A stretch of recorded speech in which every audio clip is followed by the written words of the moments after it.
ഇപ്പോൾ 2-3 ദിവസമായിട്ട് ഭയങ്കര തണുപ്പാണല്ലേ. ഭയങ്കര തണുപ്പെന്ന് പറയുമ്പോൾ മറ്റുള്ളവർ ചിരിക്കേണ്ട, കാരണം നമ്മുടെ നാട്ടിൽ പൊതുവേ ഉണ്ടാകുന്നതിനേക്കാളും കൂടുതൽ തണുപ്പാണ് ഇപ്പോൾ ഉണ്ടായിക്കൊണ്ടിരിക്കുന്നത്.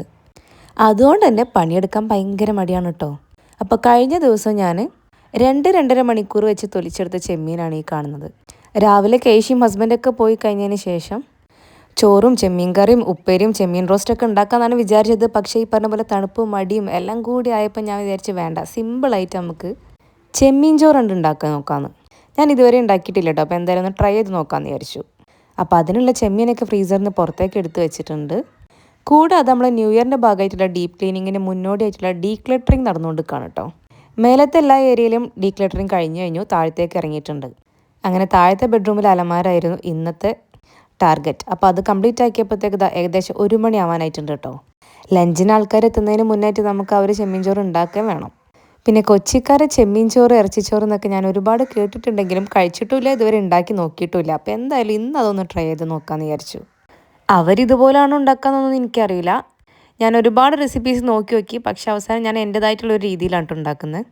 അതിനുവേണ്ടി കുറച്ച് ഉപ്പ്, മഞ്ഞൾപ്പൊടി, മുളക് പൊടി, സുർക്ക ഒഴിച്ചിട്ട് ചെമ്മീൻ ഒന്ന് മാരിനേറ്റ് ചെയ്ത് മാറ്റി വെച്ചിട്ടുണ്ട്. ശേഷം കുറച്ച് വലിയുള്ളി, പച്ചമുളക്, തക്കാളി, ഇഞ്ചി, വെളുത്തുള്ളി, കറിവേപ്പില, മല്ലിച്ചപ്പ് ഇത്യാദി സാധനങ്ങൾ നമ്മൾ ചോറിലേക്ക് വേണ്ട ഐറ്റംസ് ഒക്കെ ഒന്ന് കട്ട് ചെയ്തെടുക്കുന്നുണ്ട്.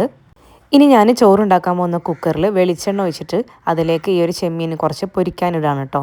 വെളിച്ചെണ്ണയിൽ തന്നെയാണ് ഞാൻ ഈ ഒരു ചോറുണ്ടാക്കുന്നത്. അതിൻ്റെ കൂടെ തന്നെ നമ്മൾ സാധാരണ ചോറ് വെക്കുന്ന അരി, ഞാനിപ്പോൾ കുറുവ അരിയാണ് എടുത്തത്, അതൊന്ന് കഴുകി വെള്ളത്തിലിട്ട് വെക്കുന്നുണ്ട്. അപ്പോൾ ചെമ്മീനൊക്കെ റെഡിയായി പൊരിച്ച് കോരി മാറ്റി വെക്കാണ്. ശേഷം അതിലേക്ക് കുറച്ച് ഹോൾ സ്പൈസസ്, പട്ട, ഗ്രാമ്പൂ, ഏലക്ക, വഴനയില അതൊക്കെ മുറിച്ചിട്ടിട്ടുണ്ട്.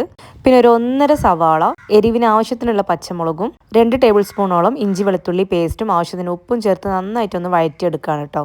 ഈ സവാളന്ന് കുറച്ച് ഞാൻ തൈര് ഉണ്ടാക്കാനായിട്ട് മാറ്റി വെച്ചിട്ടുണ്ട്. പിന്നെ ബാക്ക്ഗ്രൗണ്ടിലുള്ള കാക്കൻ്റെ സൗണ്ട് ആരും മൈൻഡ് ചെയ്യേണ്ട. ഞാൻ വായ തുറക്കുമ്പോഴും കാക്ക കൂടെ വായ തുറക്കും. ഒരു വീഡിയോ ഇറക്കാനുള്ള ഓരോരോ ബുദ്ധിമുട്ടുകളെ. അങ്ങനെ ഉള്ളിയൊക്കെ വഴന്ന് വന്നപ്പോൾ നമുക്ക് കുറച്ച് മസാലപ്പൊടികളൊക്കെ ആഡ് ചെയ്യാം. എല്ലാം കുറേശ്ശെ മതി കേട്ടോ. കുറച്ച് മല്ലി, മുളക്, മഞ്ഞൾപ്പൊടി, കുരുമുളക് പൊടി, വലിയ ജീരകപ്പൊടി, ഗരം മസാല ഇത്ര ഇട്ടൊന്ന് സോട്ട് ചെയ്തതിനു ശേഷം തക്കാളി, അരിഞ്ഞു വെച്ചെന്ന് കുറച്ച് മല്ലിയില, പിന്നെ നമ്മൾ പൊരിക്കാതെ മാറ്റി വെച്ചതെന്ന് കുറച്ച് ചെമ്മീനും ഇത്ര ഇട്ട് അതും കൂടി നന്നായിട്ടൊന്ന് മൂപ്പിച്ചെടുക്കുക. ശേഷം നമ്മൾ കുതിർത്ത് വെച്ച അരി വെള്ളം വാർത്തിയിട്ട് അതും കൂടി ഇട്ട് കൊടുക്കുന്നുണ്ട്. ഇനി 1 കപ്പ് അരിക്ക് 2.5 കപ്പ് എന്ന അളവിൽ വെള്ളം കൂടി ഒഴിച്ച് പേരിന് ഒരിത്തിരി നെയ്യും കൂടി ഇട്ടിട്ട് കുക്കർ അടച്ച് വെക്കുക. 2 വിസിൽ വരെ വേവിച്ചെടുക്കുക. അങ്ങനെ 2 വിസിലും വന്നു. ആവി മൊത്തം പോയതിനു ശേഷം നമ്മൾ കുക്കർ തുറന്നിട്ടുണ്ട് കേട്ടോ. ഇനി അതിൻ്റെ മേലേക്ക് അരിഞ്ഞു വെച്ച മല്ലിയില, കറിവേപ്പില, പിന്നെ നമ്മൾ പൊരിച്ചു വെച്ച ചെമ്മീൻ ഇട്ട് നന്നായിട്ട് ഇളക്കി മിക്സ് ആക്കി എടുക്കാം കേട്ടോ. ഇതിൻ്റെ കൂടെ ഞാൻ തൈരാണ് കോമ്പിനേഷൻ ആയിട്ട് എടുത്തത്, പക്ഷേ എനിക്ക് തോന്നുന്നത് ചമ്മന്തിയും പപ്പടം ഉണ്ടെങ്കിൽ ഉഷാറായിരിക്കും.